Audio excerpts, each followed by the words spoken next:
Nosso bate-papo agora é sobre inspiração e o nosso convidado é o Bruno Falks. Inspiração e criatividade mesmo, viu, gente? Ele é um dos renomados designers da nova geração no Brasil. Tem 30 anos e já é conhecido internacionalmente. E ele esteve na cidade, a convite da Sakaro, para uma palestra. A gente foi lá acompanhar. O processo criativo exige muito mais do que estudo e dedicação.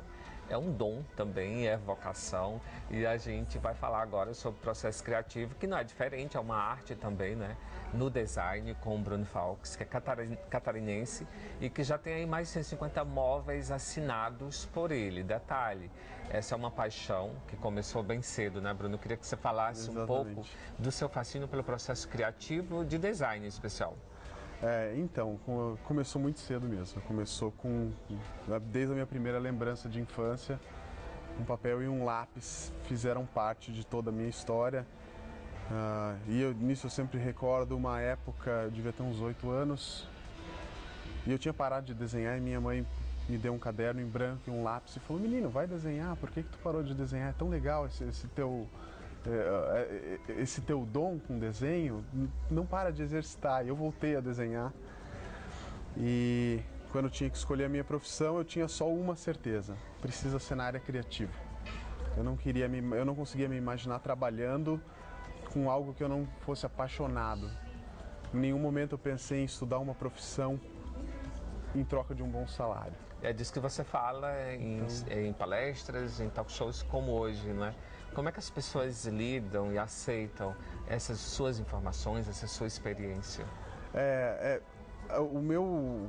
Comigo aconteceu diferente do que acontece com muitos designers, porque antes de abrir meu escritório eu fui funcionário de uma fábrica por 7 anos. Você tinha 19 anos, né, quando começou? 19 anos, então foram 7 anos vivenciando intensamente o que é uma indústria, como uma indústria se relaciona com o mercado e quem que é o designer nesse meio.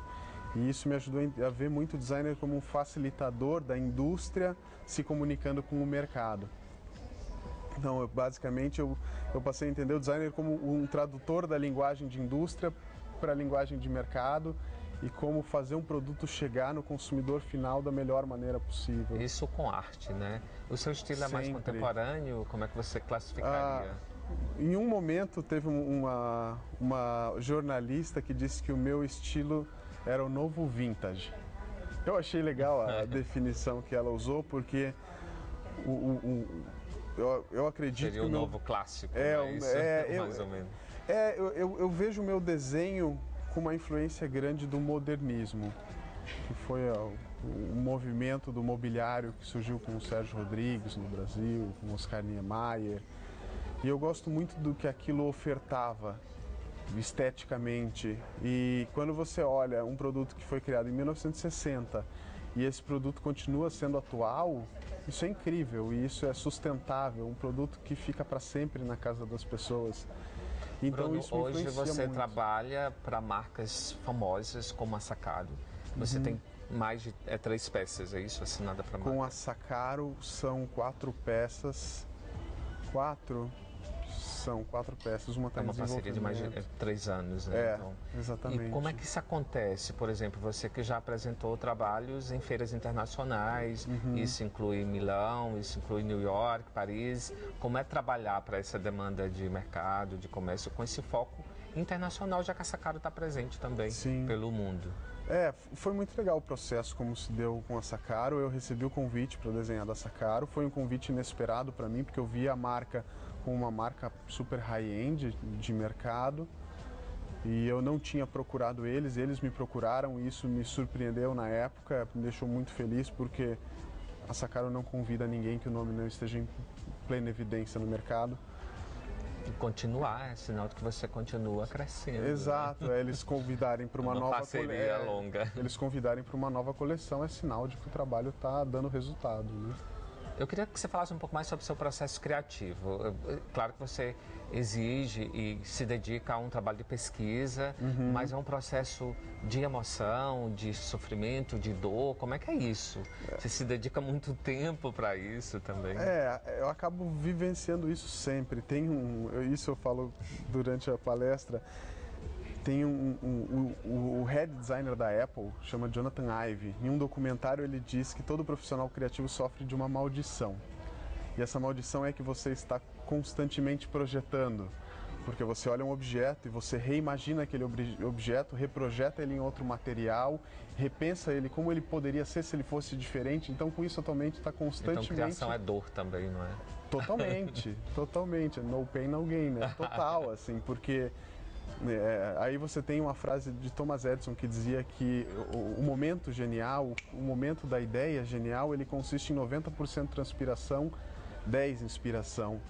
Então, ou seja, se não existe esforço anterior por busca por informação, por entender mercado, você não vai ter o momento do, Bruno, você do clique. Você acaba de vir de São Luís, né, onde ministrou também esse talk show, essa palestra. Hoje está em Teresina. Você sempre circula com a importância desse intercâmbio, né, de conhecer um pouco mais do Brasil para o seu processo criativo, inclusive. Eu já estou com viagem marcada para dar palestra em Juiz de Fora, semana que vem. Depois em Florianópolis, então tá sempre rodando, e isso faz muito parte também, né, do trabalho, poder compartilhar com as pessoas o que eu tenho aprendido. E quando você compartilha com as pessoas, você escuta a experiência das pessoas e você cresce também e aprende com isso. Acho que compartilhar é a essência de tudo. Claro que na loja Sakaro aqui em Teresina você encontra algumas peças assinadas pelo Bruno, a poltrona, Patagônia, a Mistral, o aparador Ed. O aparador que tá lindo. Isso, o aparador tem um detalhe bem especial nele, que inclusive o puxador foi desenhado e feito especial para o produto, não foi um puxador de mercado. Então, uma coisa que eu me preocupo em cada projeto meu é que o projeto tenha personalidade. Então, todo item que está no produto é um item que foi desenhado e desenvolvido especialmente para o produto, não é uma peça de catálogo de fornecedor, por exemplo. Eu gosto, essa personalidade eu acho muito importante, eu busco retratar isso em cada desenho. Deu para circular um pouco hoje na cidade, você chegou à tarde, conheceu um pouco de Teresina? Não consegui conhecer, gostaria, mas a gente chegou próximo do meio-dia e a gente praticamente não dormiu por causa dos horários de voo. E aí teve que descansar um pouco à tarde, porque agora o voo no dia seguinte é muito cedo também, então a vida está bem corrida. Então a gente vai circular um pouco pela loja.